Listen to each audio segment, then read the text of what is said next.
Assalomu alaykum ustozlar. Statsiya Pro testlarimizda 19-sini ko'rib o'tamiz.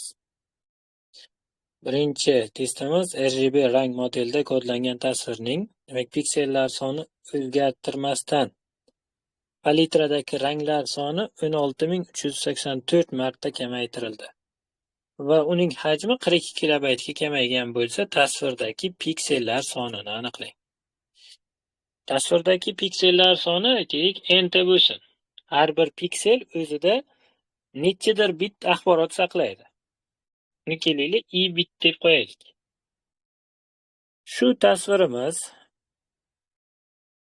demak bu tasvirimizni o'zini hajmi, demak bitda kelib chiqdi.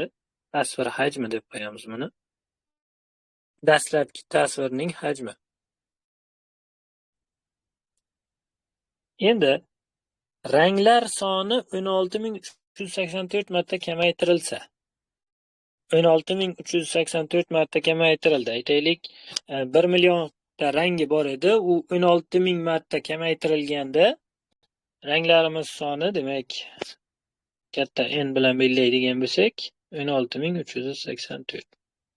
Bitlarimiz soni bizda nechtaga kamayadi? 2 ning nechinchisi bu? 16384. 14-simi? 14. Ustoz, assalomu alaykum. Assalomu alaykum. 2 ning 14-chisi. Mana bu n ta ranglar sonini ham 2 ning i-chisi shaklida yozishimiz mumkin edi. Endi marta kamaytirilgan inobatga oladigan bo'lsak, 2 ning i-14 darajasi qolar ekan. Bu bitlar soni kamaygandan keyin ranglarimiz soni bizda ranglar soni, rang chuqurligi desak bo'ladi. Rang chuqurligi i-14 bo'lar ekan. Ranglar soni kamaygandan keyingisi. Dastlabki hajmimiz, demak, n ko'paytirilgan i bo'lsa, u 42 kilobaytga kamayibdi. Piksellarimiz sonini i-14 ga ko'paytirganimizdagi qiymatga.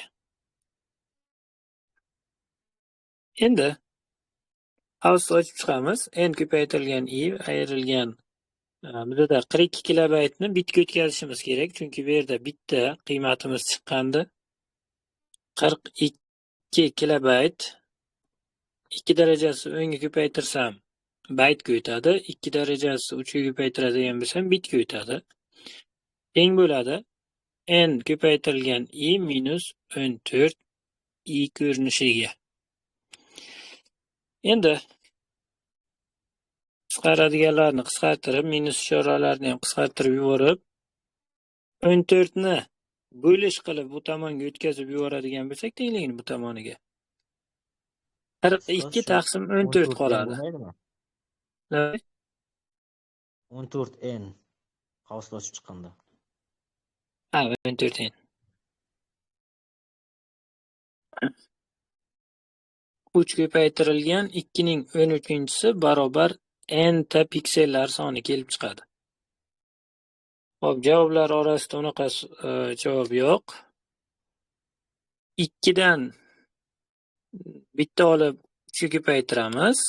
Shunda 6 ko'paytirilgan 2 ning 12-chisida hosil bo'ladi bu piksellar soni.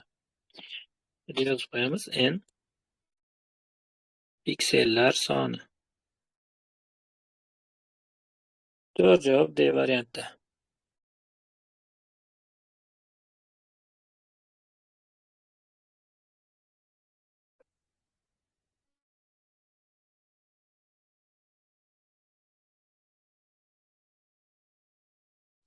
Navbatdagi savolimiz: matn muharririda kursorning holati robototexnika so'zidagi Y harfidan oldinda turibdi. Kursorning holatini hisobga olib, belgilangan buyruqlar ketma-ket bajarilgandan so'ng qanday belgilar ketma-ketligi hosil bo'ladi? Qaysi belgi qoladi demoqchi. Xo'p, demak bizda To texnika so'zi bor ekan. Kursorimiz harfidan oldinda turibdi. Birinchi vazifamiz 3 marta delni ishlatish. 3 marta delni ishlatgan vaqtim 3 ta kursordan o'ngdagi belgilar o'chadi.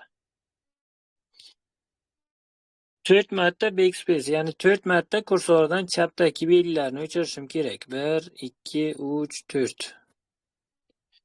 Va o'ngga tugmasi 3 marta bosildi. Kursorimiz harakatga keladi. Demak, 1, 2, 3. A'dan oldinga kelib qolar ekan. Endi backspace klavish yana 3 marta bosildi. O'zidan chapdagi 3 ta belgini o'chirishimiz kerak. 1, 2, 3. Va bu yerda barcha harflarimiz o'chganligini hisobga oladigan bo'lsak, rob ko'rinishda kursorimiz shu joyda kelib qoldi.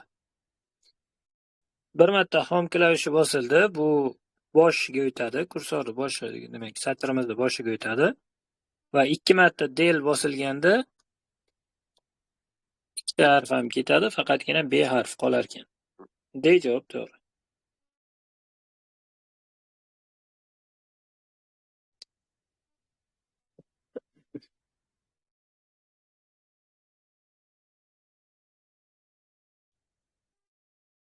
Jadvalda so'rovlar va qidiruvlar natijasida internetda topilgan sahifalar soni berilgan. Jadvaldagi ma'lumotlarga asoslanib, qalam va daftar va kitob so'rovi natijasida, demak, topilgan sahifalar sonini aniqlashimiz kerak. Hop. N to'plamdagi elementlar soni deydigan bo'lsam, N qalam bizda 400 ekan. Hop, N daftar 500. N kitob barobar 300. Bizda ikkita to'plam kesishgan vaqtda quyidagi formulamiz bor. N A va B ning ko'paytmasi A va B to'plamlar uchun A to'plamimizning elementlariga qo'shsak B to'plamimizning elementlari va shundan ayirib tashlaydigan bo'lsak A yoki B to'plamni bizda A va B kelib chiqadi. Bu to'plam elementlari sonini topish. Xo'sh, qayerdan kelib chiqadi bu formula? Birinchi, ikkinchi deb oladigan bo'lsak, maqsadda A to'plam, bunisi B to'plam bo'lsin. A va B to'plamlarning kesishmasi deb bizda aytyaptiki, A to'plam bilan B to'plamning yig'indisi. A to'plam bilan B to'plamning yig'indisi.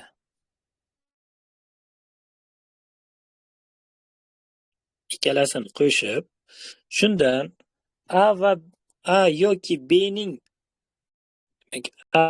B ning to'plamdagi elementlar sonini ayirib tashlaydigan bo'lsak, ya'ni har biridan bittadan ayirib tashlaydigan bo'lsak, bu ketadi, bundan bittasi ketadi, bu yashilimiz ham ketadi. Shunda faqatgina bizda A va B to'plamimizni elementlari soni qoladi. Mana shu yerda belgilagan joyimiz qolib qoladi. Chunki A to'plami uchun ham bir marta belgilangandi bu sohamiz, B to'plamimiz elementlar soni uchun ham yana bir marta belgilangandi. Yoki ayirib tashlagan vaqtimizda faqat bittasi qoladi.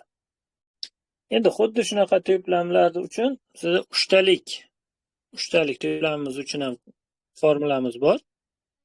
Shu formulalar asosida bajarsak osonroq chiqadi. Bu formulamiz qanaqa?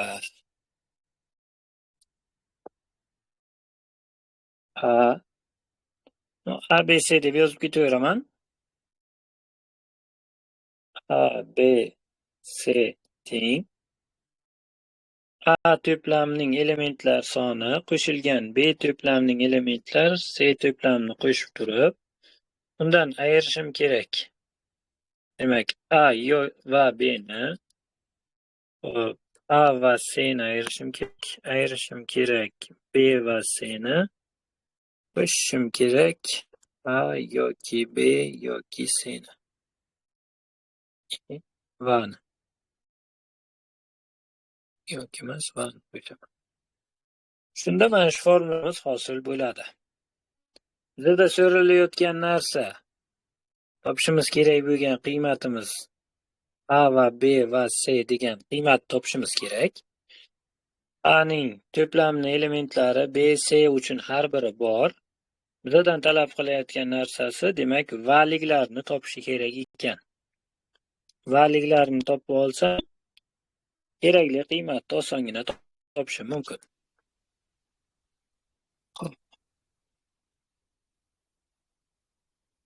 Birinchi, kitob yoki daftarga qaraymiz. Mana formulaga kitob yoki daftarning qiymati. Qayerga 730 ni qo'yamiz. Ayrilgan. Aytaylik, daftarni belgilar soni 500, kitobni elementlari soni 300. Shunda bizada kitob va daftar kelib chiqadi. Kitob va daftar. Qiymat necha hisoblashga yordam beraveringlar ustozlar. 800 dan 730 da ayıramızmı ustoz? Shunday. 70. 70. 70. Xo'p, kitob va daftarni kesishmasi 70 ga teng ekan. Endi daftar yoki qalamdan biza daftar va qalamni topib olaylik. Daftarning elementlar soni 500. Shunga qo'shishim kerak qalamning elementlar sonini 400. Undan ayirishim kerak daftar yo qalamni belgilar sonini, elementlar sonini.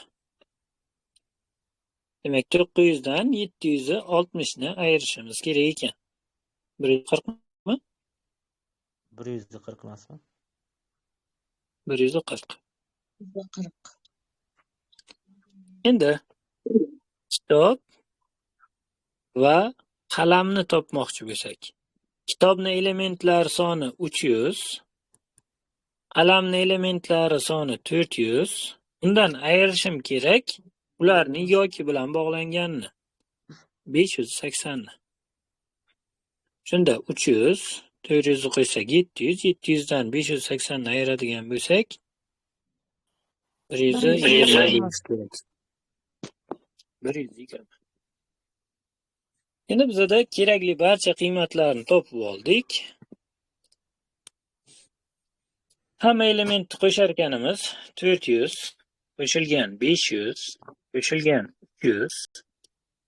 Undan va bilan bog'langan elementlarni ayirib tashlashligimiz kerak ekan. Va bilan bog'langan elementlarimiz bizda 70 chiqdi, 140 chiqdi va 120 chiqdi. Bu topilish kerak bo'lgan qiymatimiz, demak buni x qilib qo'yamiz, teng ularni yoki bilan bog'lanmasiga. Uchalasini ham yoki bilan bog'langan qiymati bizda 920 berilgandi. Demak, teng 920 qilamiz. Necha bo'ldi endi bizda? 900 ga 300 ni qo'ysak 1200.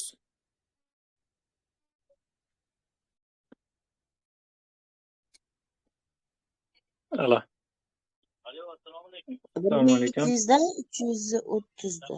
50 bo'ladi, 50. Dars dedim. Ha.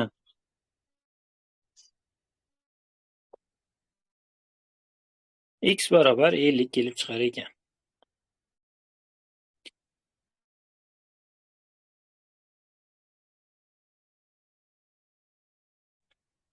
Faqat bizdan talab qilinadigan narsa mana bu formulani bilish. Venn diagrammasidan ham ko'ra osonroq chiqadi agar bu formulani bilan qo'llab bo'lsak. Venn diagrammasida har birini A, B, C bo'lakchalar qilib, nimadirlar qilib tenglamalar sistemasi qiladi, lekin u narsa uncha kerak emas bo'lib qoladi agar formulani yaxshigina tushunib olsak. Men o'shanda ishlab tozam haqiqatdan ko'proq vaqt ketdi. Endi yadiramasdan. Assalomu alaykum. Bu hammaga shunaqa misollarga to'g'ri keladimi? Aksariyatga to'g'ri keladi. Ko'rgan misollarimni qariyb 90%iga shu bilan bajarib bilganman. Faqat formulani to'g'ri qo'yib bilsak bo'ldi. Assalomu alaykum. Shu savol testda bo'lganmi, qatnashganmi, yo shunga o'xshash nimadir Statsiyalardami?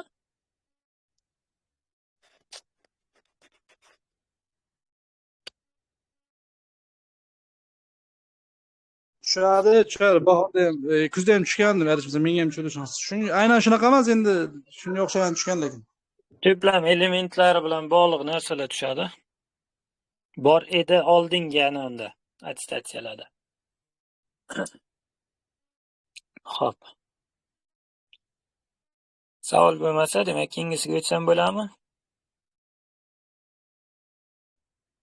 Bu manbasi qaysi o'zi tutadi? Nimani? Manbasi o'zi tuzgansiz yo birinchi o'rgansiz? Savol nima? Aha. Savolni manbasi chet el adabiyotlari. Ushbu yerda ishlamsa ishlagandim-ku, bunaqa cho'ziladiganini ko'rmagan ekanman lekin. Ya bu nima deydi? Uzunroq bajariladiganda. Biza e'tibor qilayotgan bo'lsangiz, shunaqa savollardan iloji boricha maksimal topishga harakat qilyapman. Shu o'qituvchilarga yangilik bo'lib, kelgan vaqtda bunaqa savol ko'rmagandim degan mana bo'lmasligi uchun. Hop, ketdik. 4-savol. ASCII'da kodlangan matn boshqa alifboda kodlanganda axborot hajmi 50% ga kamaydi. Demak, bizda standart kodlashimizda bitta belgimiz teng edi 8 bitga yoki 1 baytga. Belgilar soni o'zgarmagan holatda, aytaylik, n ta belgi bor va n ta belgini har biri 8 bitdan. Yana shu belgilar soni boshqa bir alifboda kodlangan vaqtda axborot hajmining demak 50% ga kamayib qolganligini inobatga olsak, n o'zgarmaganligini hisobidan buni 4 bit deyishimiz mumkin. Shunda 2 marta kamayadimi? Axborot hajmi. Belgilar soni 8 bitga ko'paytirsak, demak, aytaylik, 100 ta belgimiz bor, 800 bit bo'ladi. 100 ta belgimizni 4 bitdan kodlaydigan bo'lsak, unda 400 bit bo'ladi. 50% ga kamaydi bo'ladi.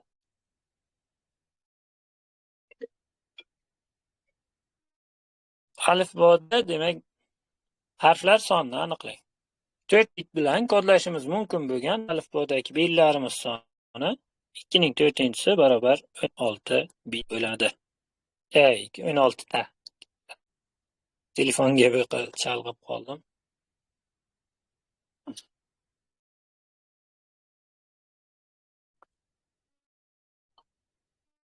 Keyingisiga o'tsak bo'ladimi?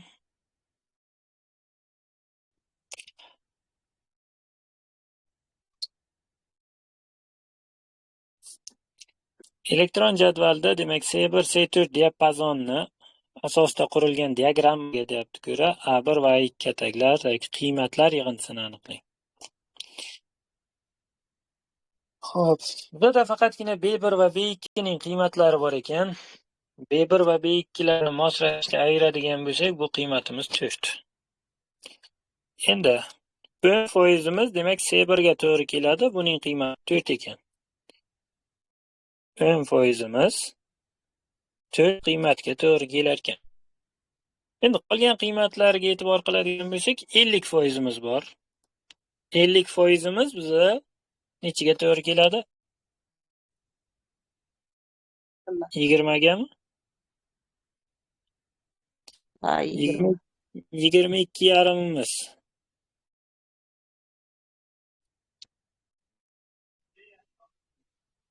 Yigirma ikki yarim. 9 ga to'g'ri keldi. 9.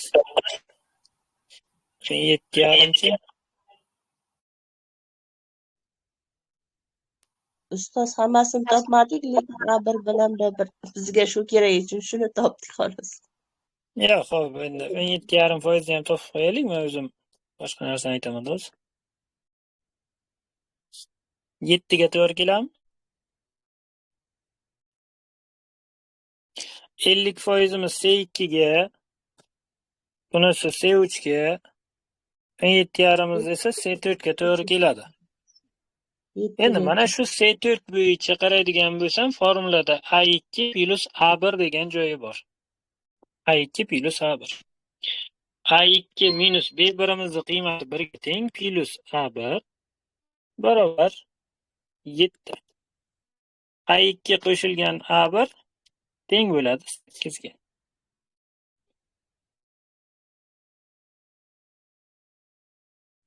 Hozir agar C2 va C3 orqali topadigan bo'lsam, mos ravishda men A1 ni, keyin esa A2 ni topib turib, qiymatlarini qo'shishimga to'g'ri kelardi. Qaysi yo'l o'zlaringizga ma'qul bo'lsa. Katta ehtimol bilan ko'pchilik C2 va C3 orqali qiymat topgan bo'lsa kerak.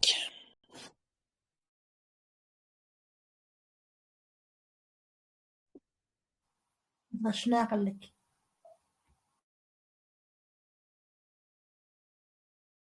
Keyingisiga o'tamiz demak. Pythonda yozilgan dastur natijasini aniqlang. O'zgaruvchining qiymati info 2025 ekan. X o'zgaruvchi demak bo'sh qiymat. For debda hashning qiymati o'zgarsin, t o'zgaruvchisining har bir harfini. Demak, hash o'zgarar ekan. Birinchi takrorlanishda i ni oladi, keyin n ni, f, o va hokazo olib boradi. Endi aytayaptiki, agar hashning qiymati a dan katta yoki teng va z dan kichik yoki teng bo'ladigan bo'lsa, bu yerda harflar taqqoslangan vaqtda ularning kodlari taqqoslanadi va kodlari aynan teng yoki undan katta bo'ladigan, oralig'da bo'ladigan bo'lsa, ya'ni hashimizda aytmoqchiki, kichik harflar bo'lsa demoqchi. Kichik harflar bo'lsa. Kichik harflar bo'lsa, x ni qiymatini bajarishimiz kerak ekan. X ni qiymati nimaga teng bo'ladi? Hashning qiymatiga 1 ni qo'shib, yana x ni davomidan qo'shishimiz kerak. Birinchi takrorlanishimizda i bajarilmaydi, chunki i'miz bosh harfda berilgan. Ikkinchi takrorlanishimizda n, demak hash teng n bo'lganda, agar shartimiz rost qiymatni qabul qiladi, bu yerda rost bo'ladi. Rost bo'lgan vaqtda x o'zgaruvchisining qiymati n qo'shilgan 1 qo'shilgan x ning dastlabki o'sha qiymati bo'sh to'plam edi. Bo'sh satr. Bu demak n 1 ga teng bo'ladi degani. Satrlar qo'shilganda yonma-yon yozar edi. Ikkinchi takrorlanishimizda qaysi birda ishlaydi? F da ishlaydi. F da ishlagan vaqt hashning qiymati, demak f ga teng bo'lgan vaqtda yana ishlar ekan. Agarimiz x barobar hashimizning qiymati f ga teng edi. F plus 1 plus x imizning qiymati endi n1 ga teng bo'lgan o'sha narsani yozishimiz kerak. Davomidan n1. Uchta satrni yig'indisi bizda hammasini qo'shib yozib beradi. F1 n1 ko'rinishida. Oda ham takrorlanish bajarilgan vaqtda agarimiz rost qiymat qabul qiladi, x ning qiymati demak o qo'shilgan 1 qo'shilgan. Endi x ning oxirgi qiymati f1 n1 da. Qo'shadigan bo'lsak, eng oxirida o1 f1 n1 hosil bo'ladi. To'g'ri javob B varianti.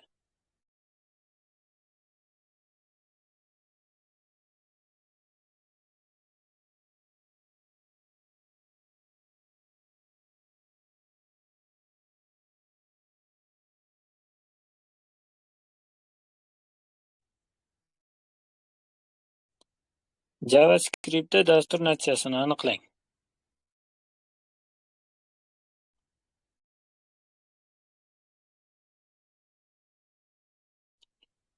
Tak, C6. N o'zgaruvchisining qiymati berilgan. Demak, qanaqadir satrdan iborat ekan. S o'zgaruvchisining qiymati oddiy S matn ko'rinishida berilgan S ga teng ekan. T o'zgaruvchimizning qiymati 0. Ustoz 7-chi savolga ketyapsizmi? Ekran menda qotdimi, qolganlarda yaxshilayaptimi? Yo, bizdagi ham Ko'rinmayapti, 6-misolda turibdi. Ha, shuni. Endi orqa ekran bor. Nimaga jim o'tiribsizlar?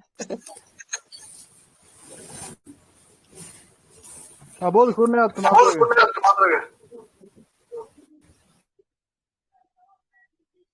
Hammaga 7 ko'rinadi. Ko'rinyapti. Includes ko'rinadi. vazifasi nima?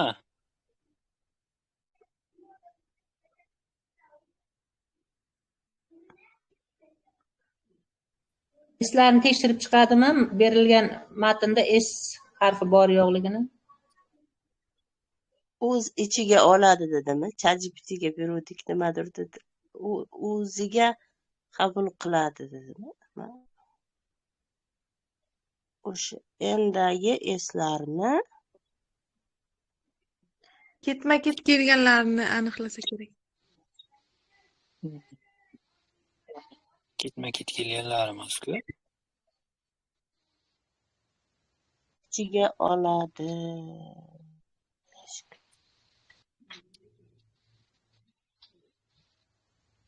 Siz davom eting, bilmaymiz.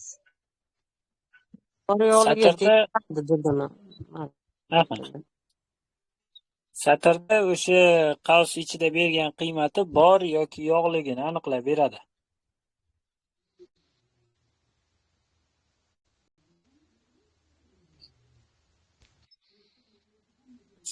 Birinchi n satr ichida deyapti. S o'zgaruvchining qiymati bormi? Dastlab S o'zgaruvchisining qiymati bitta C ga teng. Bitta C keladigan qiymati bor, to'g'rimi? Ya'ni n ichida n qanday yozsam men uni? N satrning ichida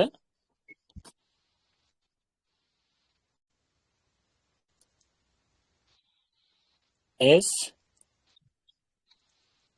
bor deb yozib qo'yaman. Mana bu bor. Agar bor bo'ladigan bo'lsa, bu rost qiymat qaytaradi va while takrorlanish bajariladi tanasi. Bu yerda takrorlanish tanasida S ning yangi qiymati, S o'zgaruvchisining yangi qiymati, S ning oldingi qiymatiga yana bitta C qo'shib qo'y degani. Ya'ni ikkita satr ko'rinishidagi S larni qo'shadigan bo'lsak, C ko'rinishiga keladi. Birinchi takrorlanishdan keyin. Sening qiymati 2 bo'ladi. Shundan so'ng yana takrorlanish while'da, demak, yuqoriga ko'tarilgan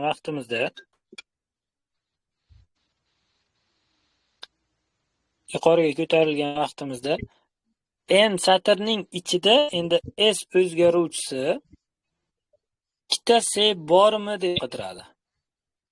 Ikkita C bormi? Yonma-yon kelgan ikkita C.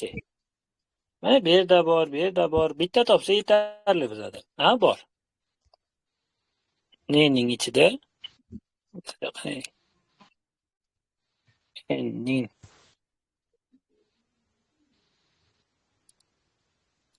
ichida C bormi? Ha, bor. Bor bo'ladigan bo'lsa, C o'zgaruvchimizning qiymati S edi. Unga yana bitta C ni qo'shib qo'yadi.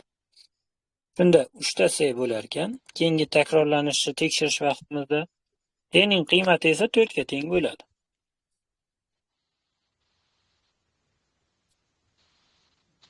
Keyingi while ga chiqqan vaqtimizda yana tekshiradi. N'ning ichida ichida. Endi 3 ta S bormi deb tekshiradi. 3 ta S yonma-yon kelgani bormi bizada? Ha, bor. Bor bo'ladigan bo'lsa, S o'zgaruvchining qiymati yana bitta S ga orttirilar ekan.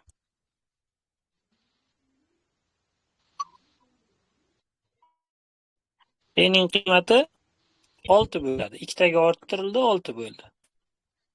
N'ning ichida 4 ta S bormi?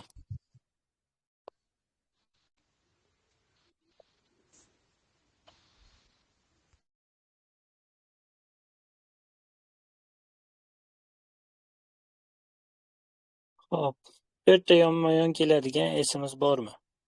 1 2 3 4 mana bor ekan. Shunda S'ning qiymati 1 2 3 4 ta edi. Unga yana bitta S ni qo'shib qo'yadi.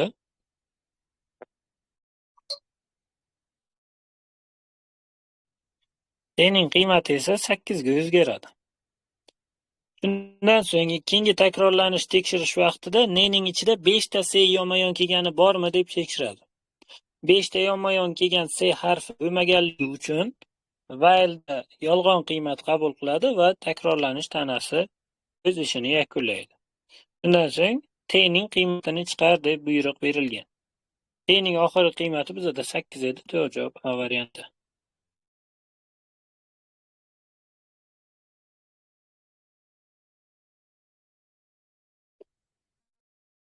Endi yozib qo'yamiz.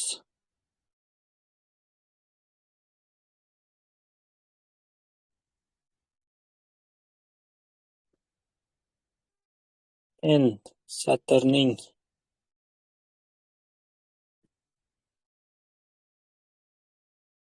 ichidan S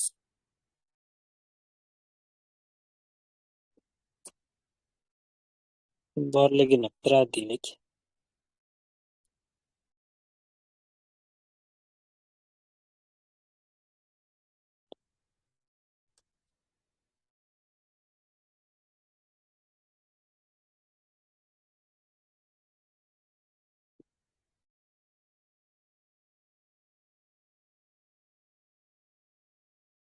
Ikkinchi savolga o'tsak bo'ladimi? Ustoz, 6-savolda bitta savolim bor edi. Bitta qayta olasizmi? Xo'p, Qarang, shunda nima uchun C javob bo'lmadi, B javob bo'ldi? Shu joyiga tushunmay qoldim-da. Eshitmay qoldim o'sha joyni. Shuni boshqatdan tushuntirib yuboring. X o'zgaruvchining qiymati mana oldingi qiymati hashning yangi qiymati va 1 dan keyin qo'shiladi. Endi teskari tartibda qo'shiladi deganida. Mana bu n1 bo'lgani bo'yicha menimcha savol bo'lmasa kerak. Birinchi takrorlanish vaqtida hashning qiymati n edi, n1 ko'rinishiga keldi. X ning qiymati n1. Ikkinchi shartimiz rost bo'ladigan qiymatimiz hashning, demak f bo'ladigan qiymati. F bo'lgan qiymatni joy-joyiga yetib qo'yapman. Mana bu yerda f ni keltirib qo'ydim. F ni. Bu yerda 1 ni keltirib qo'ydim. X ning eng oxirgi qiymati n1 ni buni joyiga keltirib qo'yapman. Qo'shgan vaqtimizda f1 n1 hosil bo'ladi. Agar mana bu shartimizda x barobar x qo'shilgan h plus 1 bo'ladigan bo'lsa edi, C javob bo'lardi. Dastlab x ni qiymati, keyin yangi qiymatlar berilsa, C javob bo'lar edi. Tushunarli, rahmat. Men shu joyda taliqmanda. Odatda bizda yana mana bunday x plus tenglik qiladi-yu, h plus 1 qilib ketsa ham, misol C javob olinishi mumkin. Lekin satrlarda biroz ehtiyot bo'lishimiz kerak. Satrlarda x ning oldingi qiymati o'zidan keyinga yozib qo'yiladigan bo'lsa, u teskari tartibda hisoblab qo'yadi.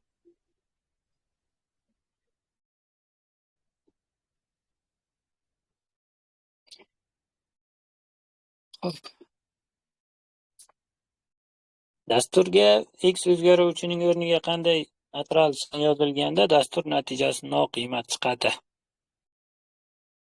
Xo'p, A funksiyamiz o'zi nimani hisoblab beryapti? A funksiyamiz nimani hisoblayapti? Ko'rinishdan nimani eslatyapti sizlarga? N Fibonacci sonlarni menimcha. Fibonacci sonlar. Fibonacci sonlar. N soni kiryapti va agar deyapti n sonimiz 3 dan kichik bo'lsa 1 ni qaytar.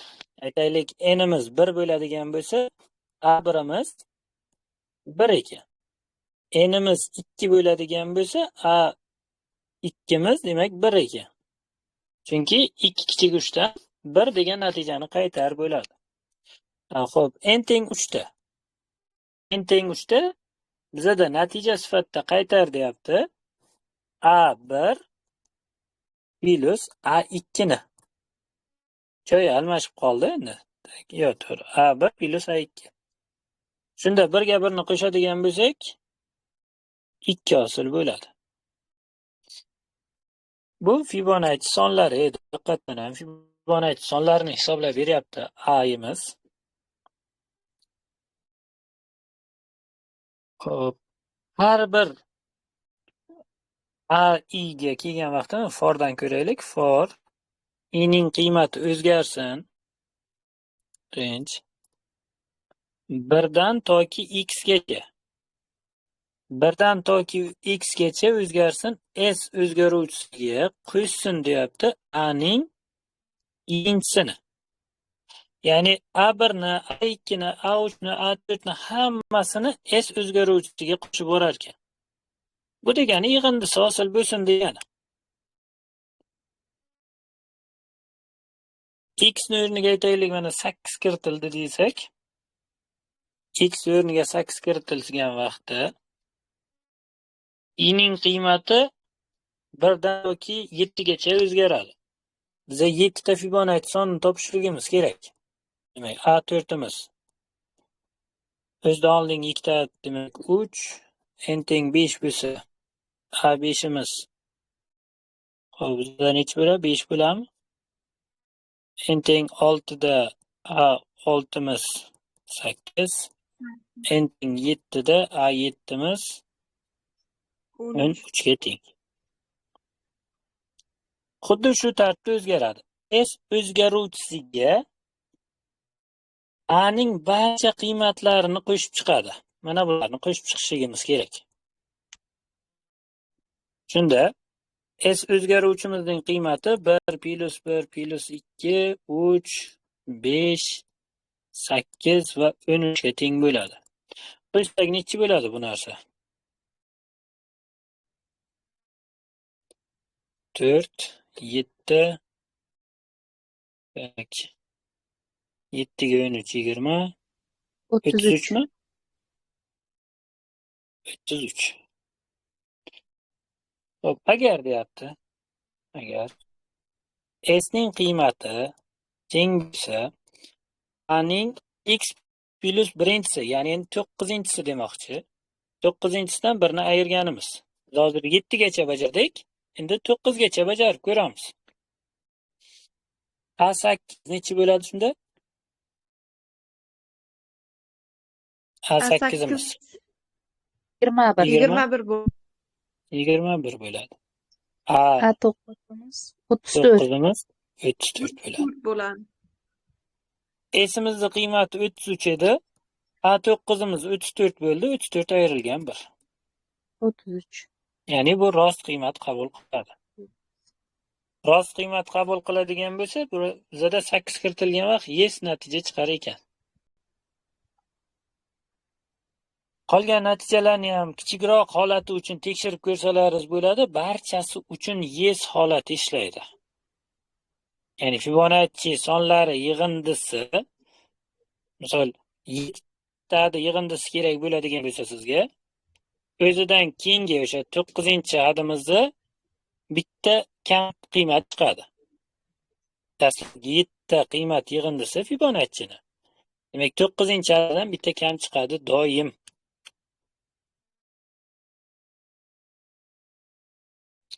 Hech qaysi holatda no chiqmaydi degan javob belgilab qo'yamiz. Bunda ham yes chiqadi. Bunda ham yes holati bo'ladi.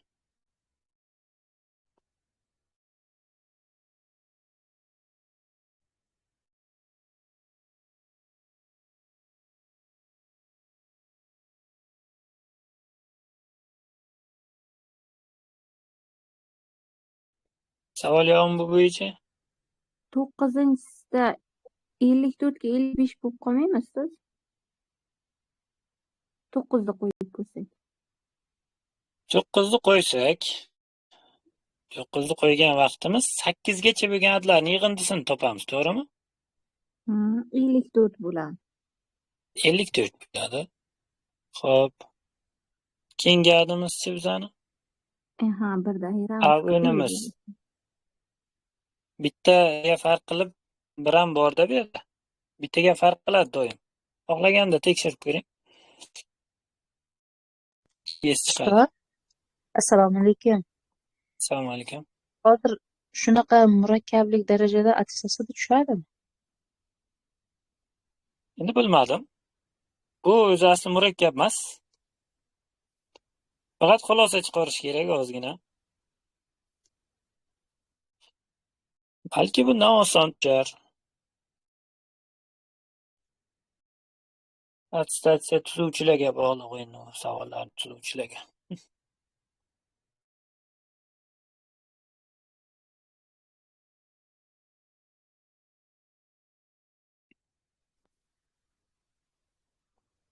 JavaScript dastur natijasini aniqlang.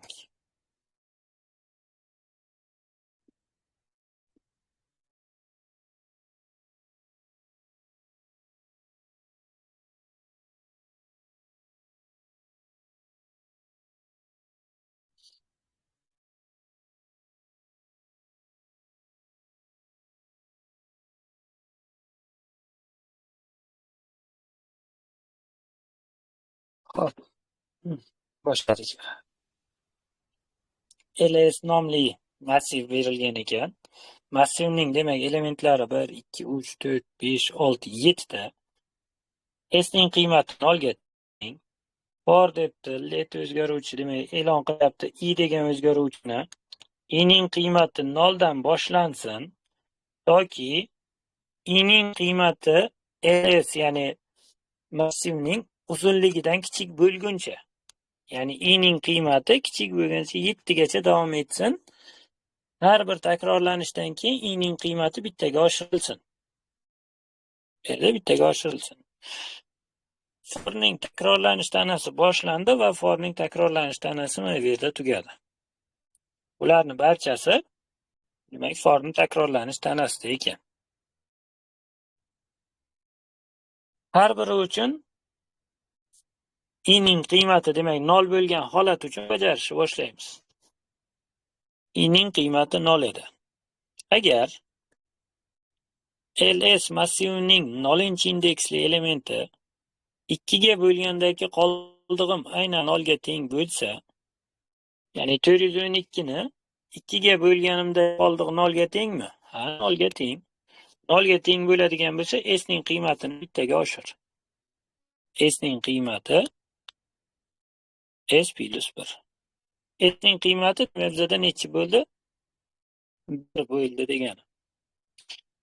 Aks holda if, else'lar bajarilmaydi. Bu qismlar bajarilmaydi. Keyingisi 56 bo'lsa, I ning qiymati 1 bo'lgan vaqtda agar ls ning birinchi indeksli elementi ya'ni 56 ni 2 ga bo'lgandagi qoldig'im aynan 0 ga tengmi? Ha, 0 ga teng. U holatda s ning qiymatini yana bittaga oshiryapti. U holatda s ning qiymati endi 2 bo'ldi. Xo'p, 772 da ham oshadi. I ning qiymati 2 bo'lganda, demak, agar ls ning ikkinchi indeksli elementini 2 ga bo'lganda qoldig'im 0 ga teng bo'lganligi uchun s ning qiymati bittaga oshadi. Shunda s ning qiymati 3 ga teng bo'ldi.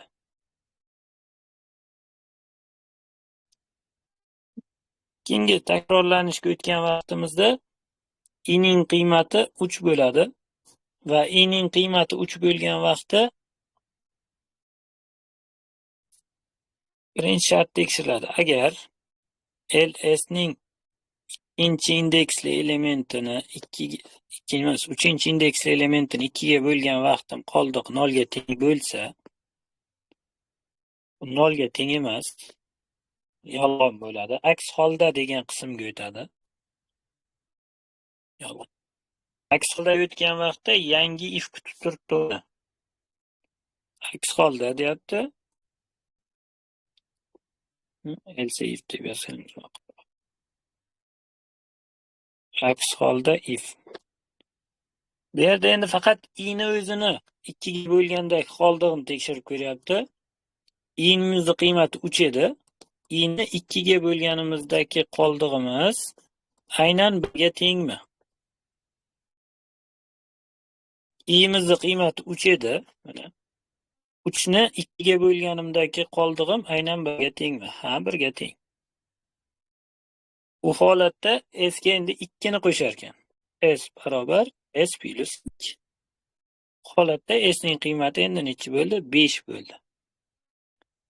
Keyingi qiymatimiz i'ning 4 bo'ladigan qiymati uchun bajaramiz. i'ning qiymati 4 bo'lgan holat uchun. Agar massivning 4-indeksli elementini 2 ga bo'lganimdagi qoldiq 0 ga tengmi? 4-indeksli elementimiz bizda nima? 67. 67 ni 2 ga bo'lganimdagi qoldig'im 0 ga teng emas, yolg'on. Demak, aks holda degan shartga o'tamiz. Aks holdada yana bitta shart bor. If. i'ni deyapti. Ya'ni 4 ni 2 ga bo'lganimdagi qoldiq aynan 1 ga tengmi? Bu ham yolg'on. Yolg'on bo'lsa, demak, bizda bittagina aks holda degan shartimiz qoldi. Aks holda, demak, yuqoridagi ikkita shartimiz ham bajarilmadi. Birinchi va ikkinchi shartlarimiz. U holatda s ning qiymati 3 taga oshirilar ekan. S plus 3. Shunda s ning qiymati 8 ga teng bo'ladi. Endi og'zaki qolganini ham yozib ketaversak bo'ladi. i'ning qiymati 5 bo'lgan vaqtda, ya'ni i'ning qiymati 893 bo'lgan vaqtda birinchi shartimiz bajarilmaydi. Juft emas. i'ning qiymatini o'zini 2 ga bo'lgan vaqtim, ya'ni 5 ni 2 ga bo'lgan vaqtim qoldig'im 1 qolganligi uchun 2 taga oshirar ekanimiz. S ning qiymati barobar s plus 2. Holatda s teng 10 bo'ladi. Va oxirgi i'ning qiymati 6 bo'ladigan holatimiz uchun bizga 4 qiymat berilgan. In LS massivimizning 6-indeksli elementi 4 ga teng. 4 ni 2 ga bo'lgan vaqtimda qoldig'im 0 ga teng. Bu holatda demak birinchi shartimiz 1 ni qo'shish bajariladi. S barobar s plus 1.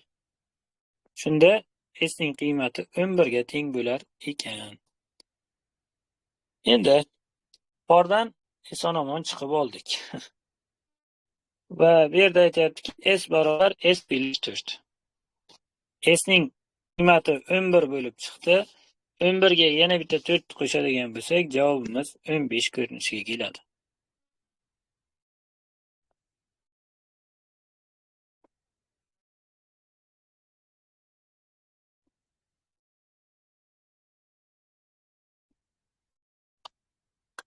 Kimda savol bor?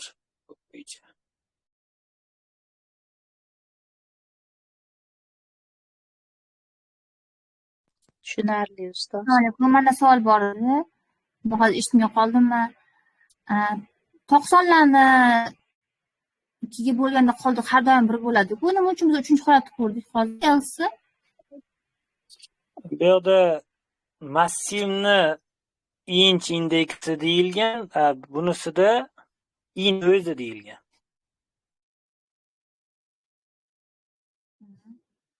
massivni inch indeksini bo'lib toqligini tekshir demaganda. Juft o'rinda bo'lib qolgan bo'lib qolsa, demak else ko'rinishida ketyapti-da. Shunday. Mana bunda xuddi o'sha 4-da siz aytgan holatdek bo'ldi. 4-chi i'ning qiymati 4 bo'lganda qiymatimiz toq 3 qo'shildi shuni hisobidan. Rahmat. 8 sanoq sistemasida raqamlar turlicha bo'lgan eng katta 3 xonali son bilan bu qaysi son? Raqamlari turlicha bo'lgan eng katta 3 xonali son. 7, 765. 6lik sanoq sistemasida raqamlari bir xil bo'lgan eng kichik 4 xonali son. Raqamlari bir xil bo'lgan bu 1111. 16likda. Eng kichik demak 4 xonali sonning yig'indisini 2lik sanoq sistemasida tasvirlanganda 0 va 1lar raqamlar sonining yig'indisini aniqlang. Demak 0 va 1lar deyapti. 2lik sanoq sistemasida o'zi 0 va 1 bor faqat. Necha xonali son bo'ladi demoqchi, qisqacha qilib aytadigan bo'lsak. Necha xonali son? Xo'p, 765 ikkilikka o'tkazsak 7miz 111, 6miz 110, 5imiz 101 ga teng. Ikkilikka o'tdi. 1111 o'tkazadigan bo'lsak 1, 1, 2, 3, 1, 2, 3, 1, 1. Shu ko'rinishdagi son hosil bo'ldi. Bularni tagma-tag qilib yozgan vaqtimda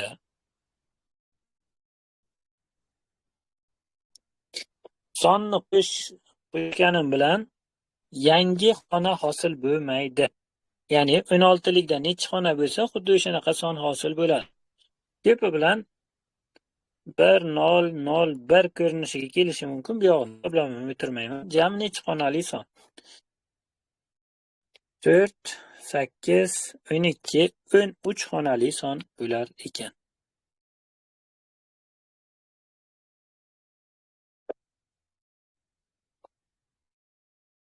Javob A varianti. Yig'indisini hisoblash shart emas-da. Labay. Necha xonali bo'ladi demagan. Xo'p, sonlarni tasvirladingiz. Sonni tasvirlaganingizdan keyin mana mana shunaqa son hosil bo'ldi. Bundagi nollarimiz soni 4ta, birlarimiz soni 3ta. Ikkalasini qo'shsak 7 xonali. Bizdan 0 sanaqmiz, 1 sanaqmiz, keyin qo'shamiz. Chalg'itish uchun berilganda o'zi.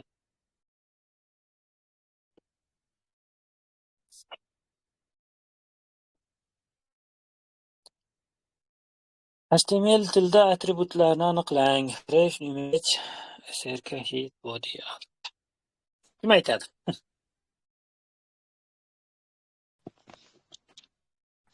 Ikki to'rt besh mi? Mana aytdim. Ustozga 1, javob bering. 3, 6.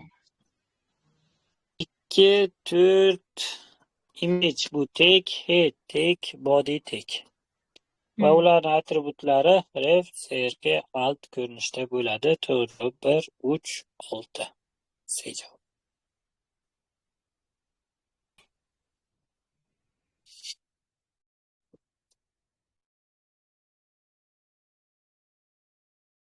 Informatika Pro so'zi Sezar usuli bilan shifrlanib, quyidagi so'z olindi. Kalitni aniqlab, demak, voy so'zini shifrlang debdi.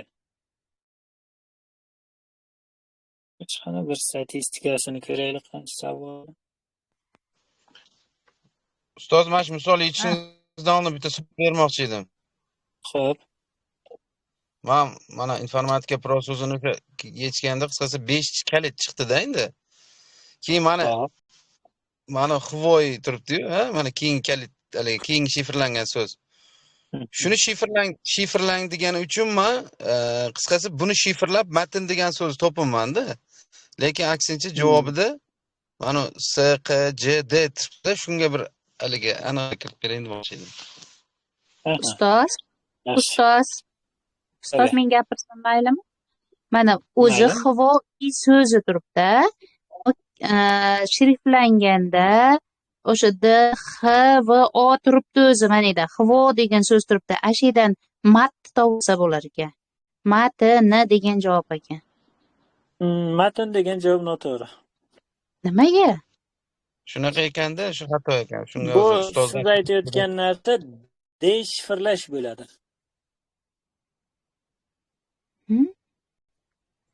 Hozir. Siz asl holatiga qaytarmoqchi bo'lyapsiz, buni shifrlangan deb o'ylab. Ha, to'g'ri. To'g'ri. Lekin sizga Buni aytyaptiki, orqaga qaytar. mana bu yerdagini kodlashingiz kerak siz. Demak, O'miz Mana O harfimiz J ga teng. Mana bu yoqdan topasiz. to'g'ri. Ikkinchi harfimiz J bo'lgan mana bu yerda bor. Mana xolos, S javob ekan, to'g'ri. No, S yoki D bo'lishi mumkin. Bularni ham alifbo bo'yicha joylashtirsangiz bo'ladi.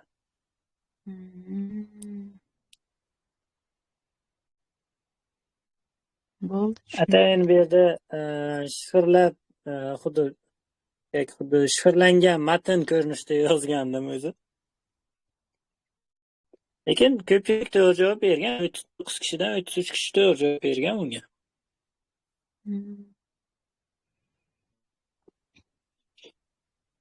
Ortiqcha izoh shart bo'lmasa kerak, adashmasam.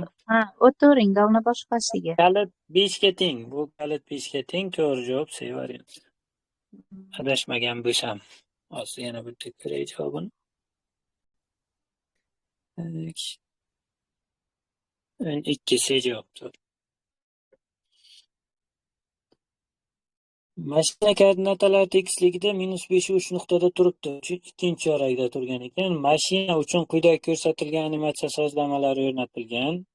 Bunda mashina o'z harakatini har soniyada ikkita katakchani bosib o'tishi ma'lum. Bu savol ancha tanish bo'lib ketgan, shartini o'qib o'tirmayman. Har bir soniyada ikkita katakcha yuradigan bo'lsa, yashildan boshlanadi, qizilga borib to'xtaydi. Shu narsani bilsak yetarli. Bizda koordinatani taxminan chizib olamiz. -5 3mida? -5 3. X o'qidan -5, -1, -2, -3, -4. Xo'p, -5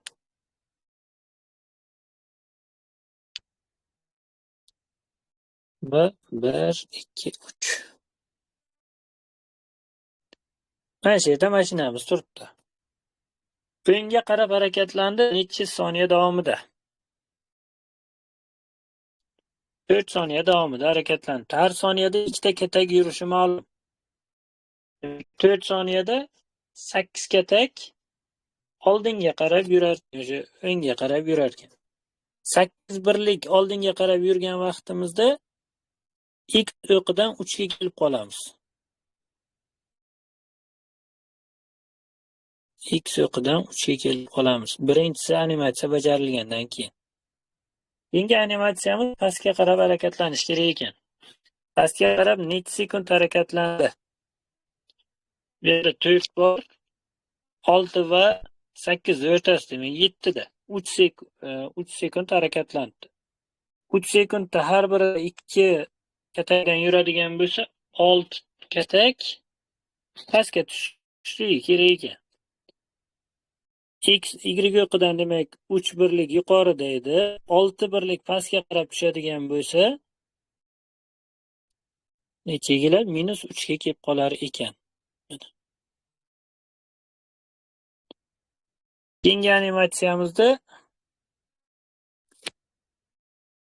7 dan toki 13 gacha necha soniya bo'ladi?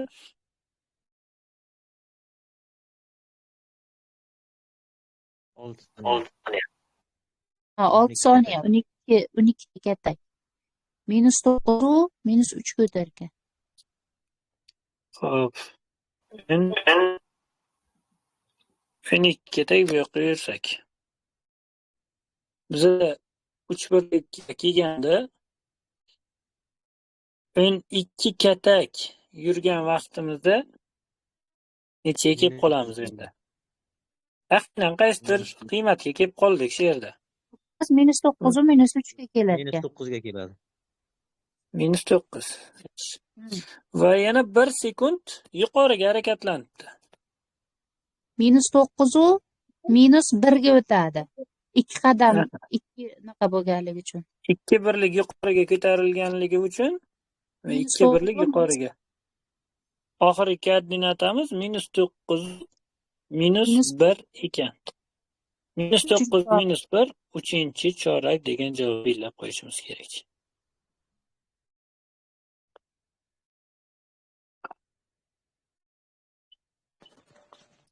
Javob to'g'ri.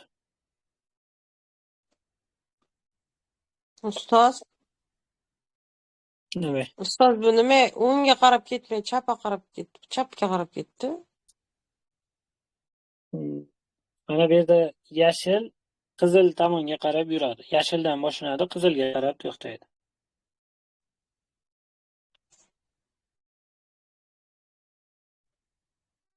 Yashildan boshlandi, qizil yuqoriga. Ustoz, -5 u 3 boshlandi-ku, ikkinchi chorakda boshlanmaydimi? Ana shu joyda. Ana shu chizgan joyingizda. Ha, boshlandi. Mana shu yer boshlangan. Yo'nalishga qaramadimiz biz, yo'nalishga. Mana bu yerdagilarga e'tibor qilasiz. 4-chorakka yurg'izib ketibmiz-da, nafsa. 4-chorakka qarab. Yo, 2dan 1ga qarab yur. Mayli, keyin tushuntirib berasizlar, kechroq kirib qoldim. Do'konda mijozlarda demak to'lov tez qabul amalga oshirish kerak. Bunda refit o'quvchi kerak. Ustoz, shu qaysi kitobda bor shu savol? Cambridge. Ustoz, bu botizda ishlaganimda Cheppin edi-ku. Ya, refit bo'lish kerak. No, yana aniqlashtirib, refit deb aniq qildim men buni hozir belgilagan javobda. Bo'ldi, 11 kitob bo'lish kerak do'kon. Mijoz haq. 9da ham bo'lishi mumkin. No, aniqini skrinshot qilib tashlab qo'yaman bu savol bo'yicha. Kechagidek. Xotira qurilmalari tezligi bo'yicha taqqoslandi. Demak, qaysi tartib eng to'g'ri? Tezdan sekin sari dedi. Eng tezi RAM bo'ladi. Undan keyin SSD, undan keyin HDD deya javob.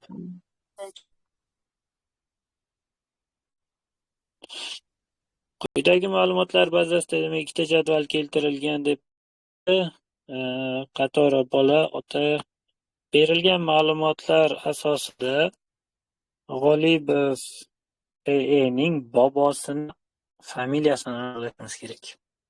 Xo'p, G'olibovni o'zini aniqlab olaylik. 53. 53 ni bola ustundan qidiramiz. Va 53 mana bitta topdim, ikkita topdim. 14 bilan 74. 53 ni otasi yoki onasi 14, 71 ekan. Endi shularni o'zini yana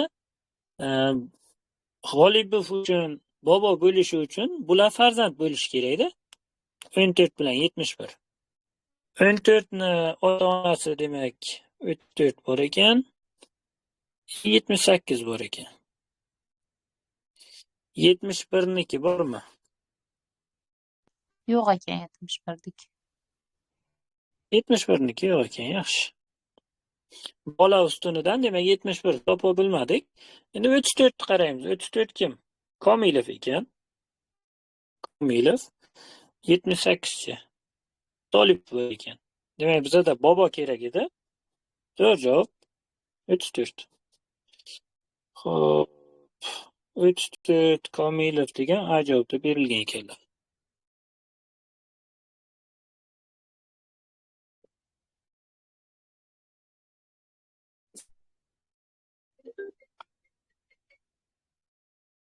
Alo. Labay. Ochilmadi-ku hali.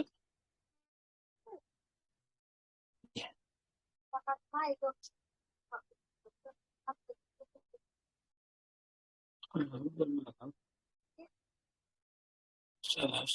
Tabriklayman. Mayli.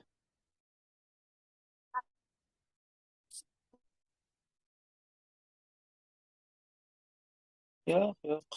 Nodata deb turibdi bunda. Sog' bo'ling.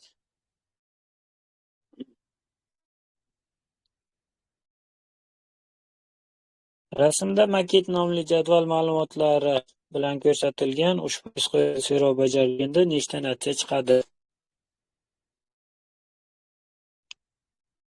Hop. Demak, select tanlash, ustunlarni tanlash deyapti. Yulduzcha qo'yilgan bo'lsa, barchasini tanlash. Qaysi jadvaldan? Market nomli jadvaldan barcha ustunlarni tanla. Xo'p, qaysi shart asosida? Not price name, demak bu qanaqadir nomi, price name mana bu. Price Prisinayam name ustida. limon va tomat, o'sha limon va pomidor endi u bilmadim. Pomidor. Limon va pomidor bilmaganini tanla deyapti. Not degani uchun. Bu yerda agar o'zi berilgan bo'lsa edi, limon va tomatni o'zi tanlagan bo'lardik, o'sha pomidorni. Not bo'lgani uchun ulardan tashqarisini belgilaymiz. Demak, 1, 2, 3, 4, 5. Va deyapti. Narxi 300 mingdan kattalarini belgilaymiz endi. Narxi 300 mingdan kattalari qaysilar? Demak, bitta, ikkita bo'ldi. Shu ikkalasi ekan. Ikkalasida va bilan bog'langanligi uchun, ikkala qiymatimiz va bilan bog'langani uchun, ikkita qaysi qatorda plyus bor bo'lsa, o'shalarni javob sifatida belgilaymiz. Demak, bu yerda bitta plyus, bunda ikkita plyus chiqadi bu. Bunisi ham chiqadi. Ikkita javob chiqadi ekan.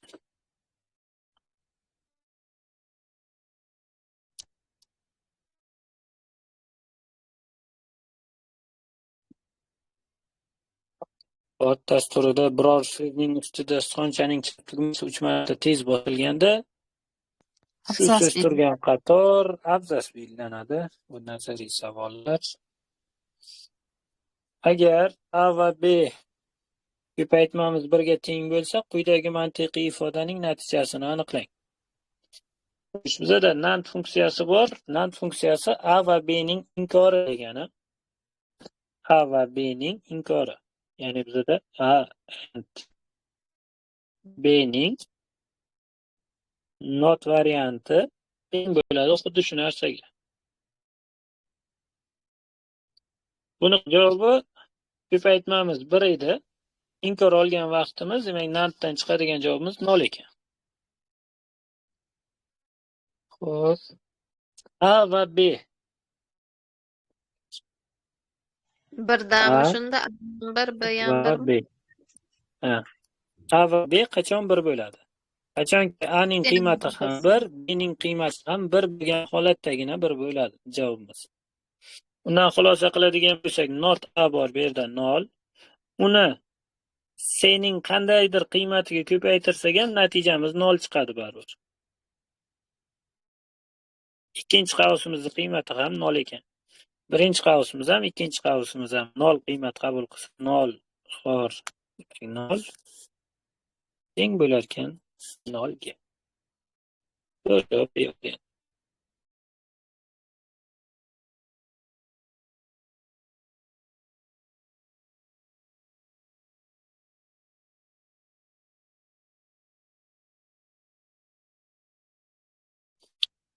Oxirgi savol, boshdagi savollarning oldida bu endi qanchagina oson savollardan. Mosligini toping. 1, 2, 3 degan narsa ustunlarga ajratib yozish. Demak, birdan C. 1 ga C bo'lgan ikkita javob o'zi chiqib ketdi. A va C qoldi. Ikkinchisi, bilmadik deylik. Uchinchisi, markerli ro'yxat. Uchinchisi deb bo'ladigan faqatgina A javobda bor ekan. Bo'ldi, shuni o'zi yetarli.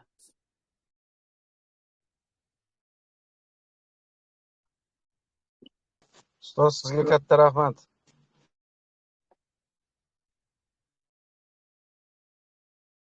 Ustoz, rahmat. Shuncha kirganlaringiz uchun. Bu guruhda endi Rahmat. ustoz, menda bitta qo'shimcha misol bor edi. Shuni tahlil qilib bera olasizmi? Agar vaqtingiz bo'lsa. Xo'p, ayting qani. Tashladim guruhga.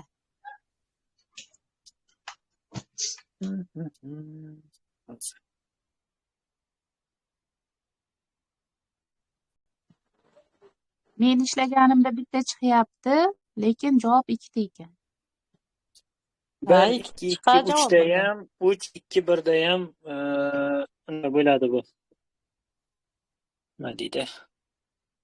Rost chiqarilganini rost chiqadi. Mana aton o'suvchi yoki kamayuvchi aynan qiymatlarimiz bir xil tartibda o'sib boradigan yoki kamayib boradigan tartibda bo'lsa rost chiqaradi. Ishlanishini videosi bo'lishi kerak. Qarab chiqaman hozir. Videoni guruhga tashlab qo'yaman yaxshisi. Tayyor yechim bor-da bu misolda ancha tarqalgan-ku bu savol. O'sha tarqalgan, men yechimini topolmaganimga o'zimda bitta tashlab qo'yaman ustoz.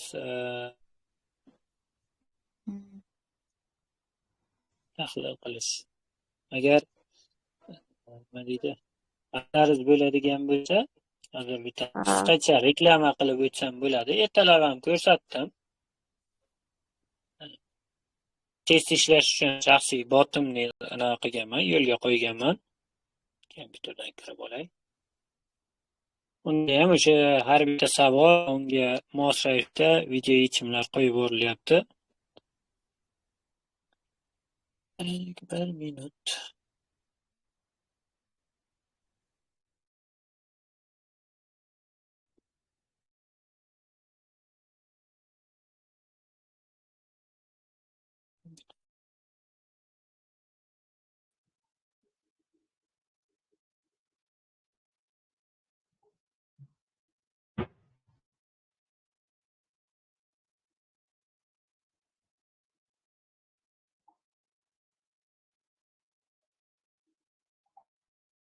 Xo'p, foydalanuvchi interfeysi quyidagi ko'rinishga ega. Ekran ko'rinyapti.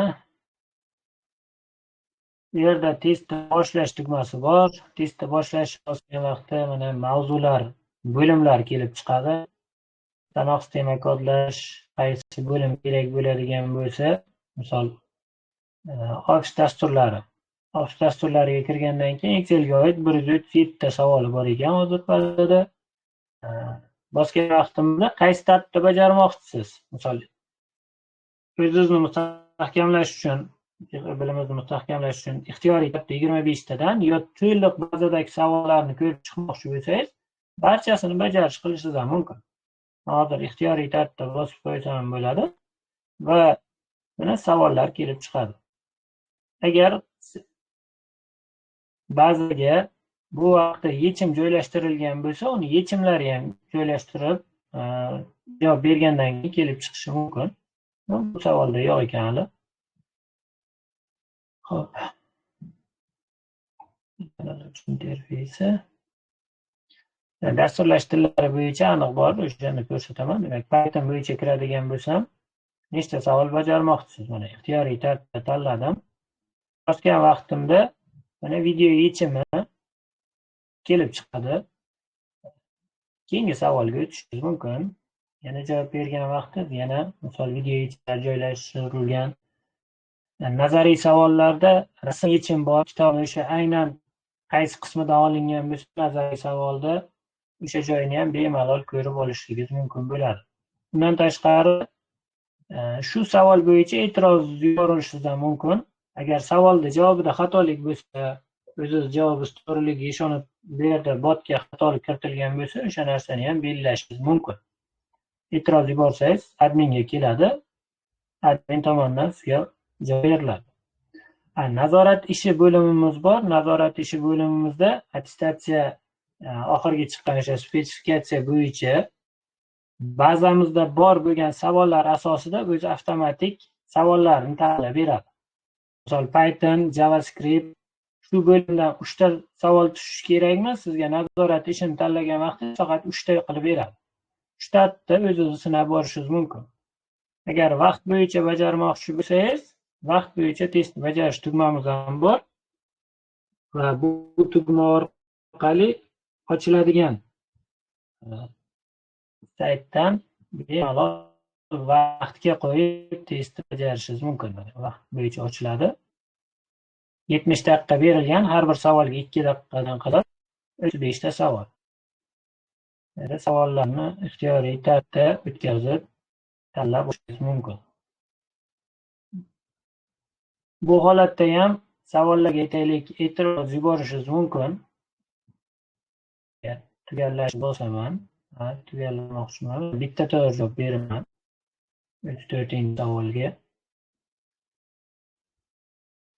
E'tiroz yuborish qilishingiz ham mumkin. Javobida botda noto'g'ri kiritib qo'yilgan bo'lsa, tezda tuzatamiz va keyinchalik yanada yaxshilashga yordam bergan bo'lasiz. Kattalashtirib, bemalol o'zingizga qulay holatda ishlashingiz mumkin. Bu oylik to'lov asosida ishlaydigan bot qilganmiz. Oyma-oy, oyiga qarab, necha oy sotib olishingizga qarab narxlar o'zi kelib chiqadi. Informatika test robot deb qidirsalaringiz kelib chiqadi. Kanalga ham linkini tashlab qo'yaman. Kimgadir agar qiziq bo'ladigan bo'lsa.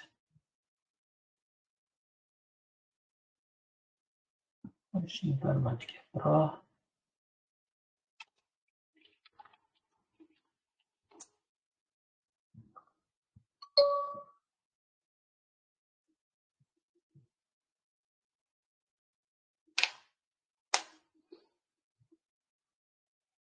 Hozir qo'shildim guruhga. Bu savollarni qanday ishlaymiz? Bugun testlar juda murakkab ekan. Bilmadim qanaqa tushadi. Balki oson tushar. Qiyiniga bot tayyorlanaveraylik qani.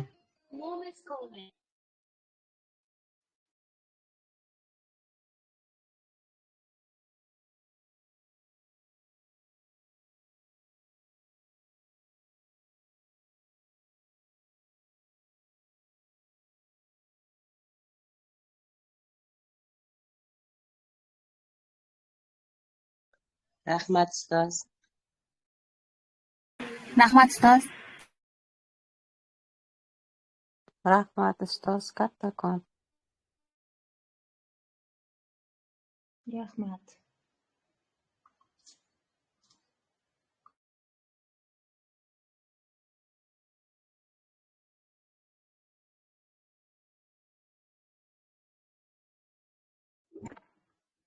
Xo'p, ustozlar, savollaringiz bo'lmasa, chatga yakunlaymiz. Sog' bo'lasizlar. Ajratgan vaqtlaringizga rozi bo'linglar. Hammamiz yuzimizni yorug' qilib, hammamiz 70% dan yuqori ustamalarni olaylik. O'zim qatnashmayman. Qatnashadiganlarga. Sana bir bor. Ilohim shunday bo'lsin. Aytganingiz bo'lsin.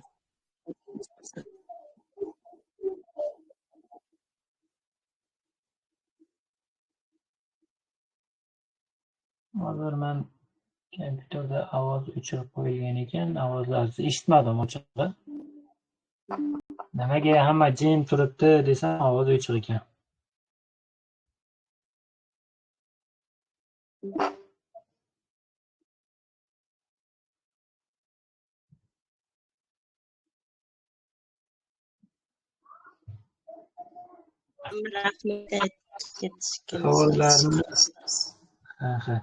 Savollarni yechimi borim botda. Savollarni yechimi bo'yicha aytadigan bo'lsam, mana bu yerda statistikasini ko'rsatishim mumkin. Savollar bazasi 1189 ta, Shundan 354tasiga hali yechim joylashtirilgan. Bundan 312tasi video, 42tasi nazariy savollarga rasm yechim ko'rinishida. 100% hammasida yechim bor deb aytmayman. Javoblar bor, joylashtirilyapti har kun. Vaqt ajratib, 10ta, 5ta ba'zi kunlar video yechim qilib boryapman. O'z mana shu hozirgi tashlangan testlarni ham kiritsangiz bo'ladi. Bugungi 19 уже kiritib bo'lingan, 19-testda hammasi bazada bor.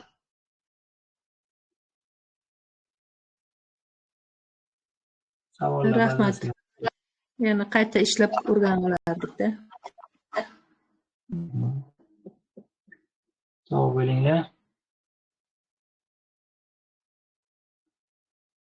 Yaxshi dam olinglar. Kechga harakat qilaman vaqtliroq test tashlashga. 20-testga. Rahmat ustoz, kattakon.